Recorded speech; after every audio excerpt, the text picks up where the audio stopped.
Let me take you on a trip down memory lane. I want you to answer whether or not the sneakers that are on screen that I'm going to show you are classics or not classics. Do that in your head. Ready? Let's do it.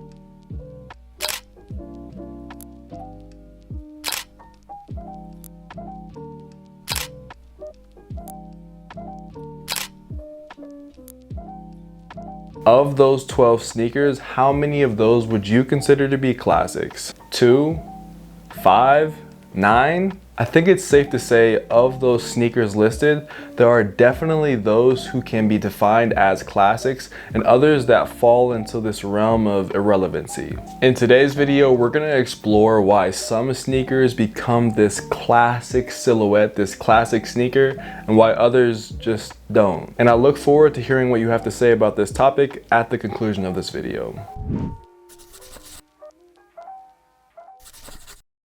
The sneaker that prompted me to make this video were the New Balance 550s. Arguably one of the hottest shoes on the marketplace for the last year and a half.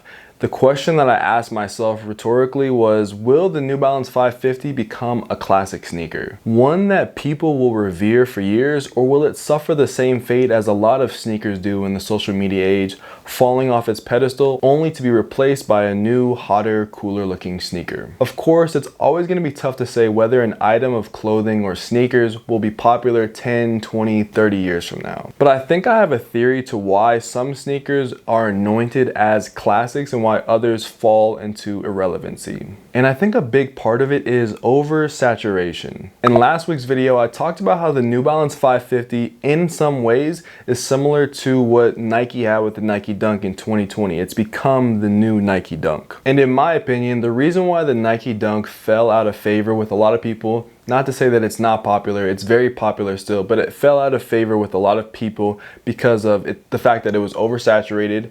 The quality of the pairs went down, and I believe that Nike put out some pretty unsavory colorways in comparison to the colorways that made the shoe popular during the 2020s. There's a reason that the New Balance 550 gained popularity in 2021 and now in 2022. I mean, just look at these colorways that helped push the New Balance 550 into sneaker of the year conversations in 2021. Now look at the subsequent colorways that follow these very popular colorways. To me, these colorways come off in a way that New Balance is attempting to liquidate the amount of money that they can gain from the New Balance 550 to increase shareholder wealth. Is New Balance a public company?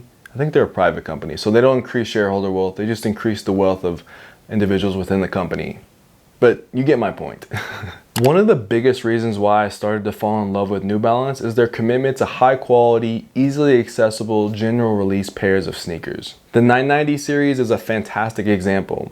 I, and like so many others, are incredibly tired of having to go on the sneakers app, go on the Adidas Confirmed app, or any other avenue to try to cop a pair of sneakers only to be disappointed 95% of the time. It gets boring and tiring after a while, and looking at resale gets exhausting as well. With the New Balance 550s, they were first introduced as a collaboration with a very famous and well-known brand out of New York, Aimé Leon Dore. But what colorway signifies the New Balance 550? What is the defining colorway for the New Balance 550? Is it the ALD collabs, because there's been quite a few now, or is it the GR pairs that released on New Balance? This is another reason why I think the New Balance 550 will have a hard time becoming a classic long term. You have oversaturation, and then for a lot of the most classic sneakers, the most classic footwear, they have these defining colorways, and the New Balance 550 just doesn't have that. It's a collab shoe.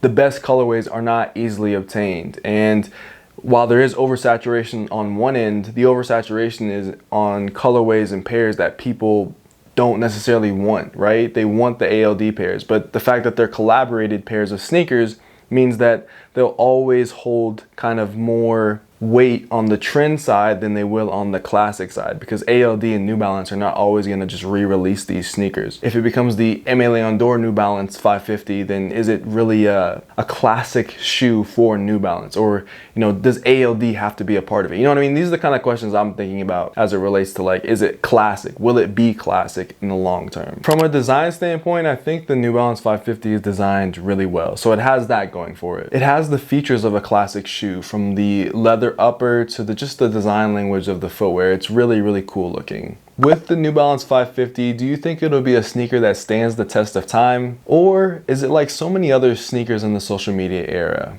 Here today and gone tomorrow? Let me know down in the comments. The greatest sneakers of all time, the classics, typically transcend eras. Whether you were born in the 90s or the early 2000s or any other time frame, we all agree that certain models of sneakers sit on the pantheon above the rest. And in the current era of fast fashion and fast sneaker trend cycles, it's hard for me to see new classics being made. I don't know, I guess this is just food for thought. I thought this would be a fun video to create, something short, something sweet. As always, I'm spreading peace, love, and positivity in 2022, so that means I'm spreading peace, love, and positivity to you. Wherever you are in the world, have a wonderful rest of your day.